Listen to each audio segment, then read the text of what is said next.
Welcome back to Customer Discovery 101.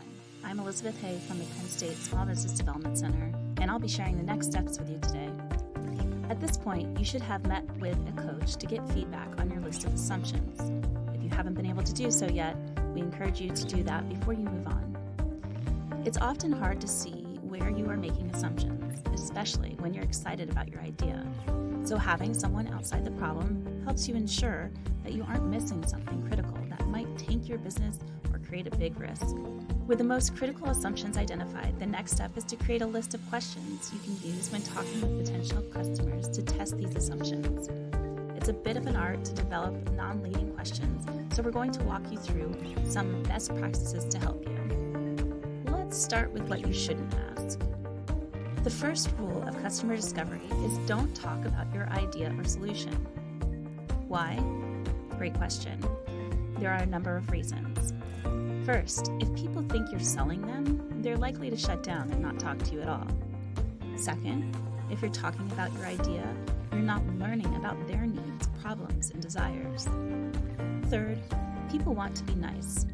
So, if they know you are pursuing an idea, they're likely to say whatever they think you want to hear to not hurt your feelings. It's easy to get excited about your idea, but the real magic happens when you listen and learn from your customers.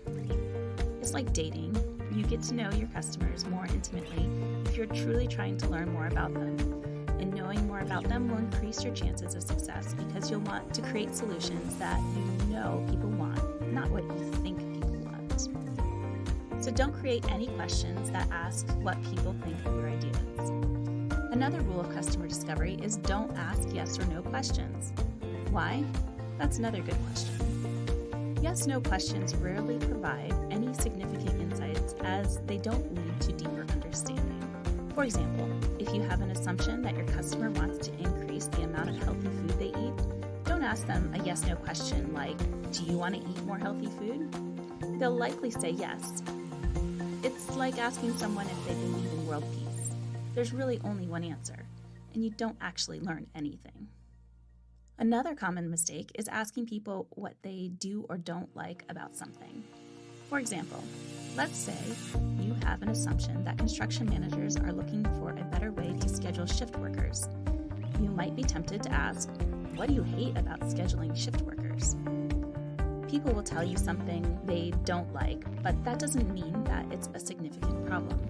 You've just forced them to talk about something negative. It's like asking someone what they wouldn't like about world peace. While they'll give you an answer, you won't have really learned anything because you forced them to think about something. Instead, it's better to ask, tell me about how you currently schedule shift workers. Then listen and probe deeper.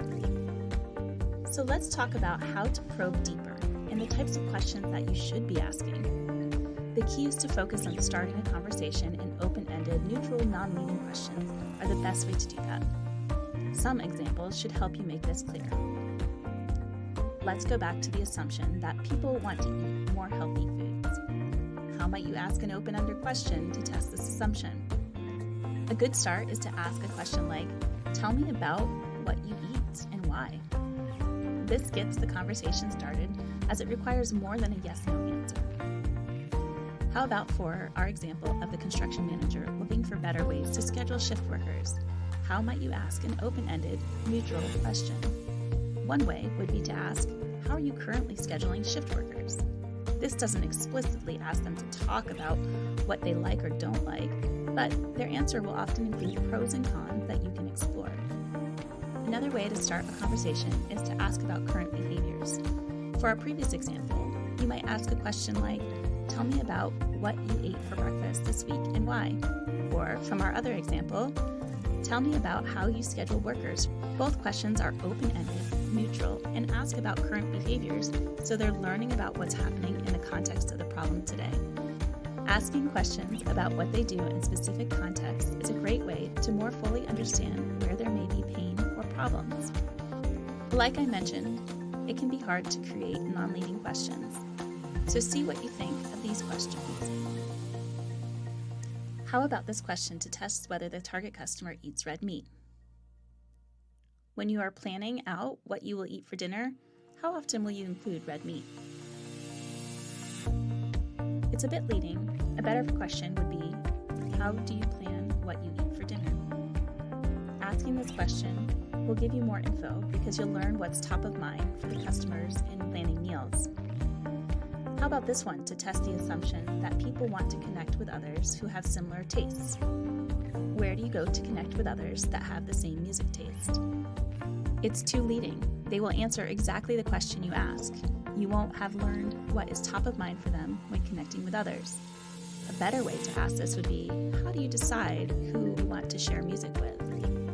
Okay, let's take one more example. Let's say you wanted to test the assumption that parents who have children with food allergies hesitate to take their children out to restaurants. What do you think of that question? Does your child's food allergy impact whether you eat out at restaurants or not? It's not bad, but a more neutral, open-ended question would be, tell me about eating out at a restaurant with your child. Okay, now it's your turn. Your next step is to generate a list of questions to help you validate or invalidate your most critical assumptions. The workbook also has some additional resources to help you. Once you've done that, move on to step 2, part 2, identifying potential customers for an interview.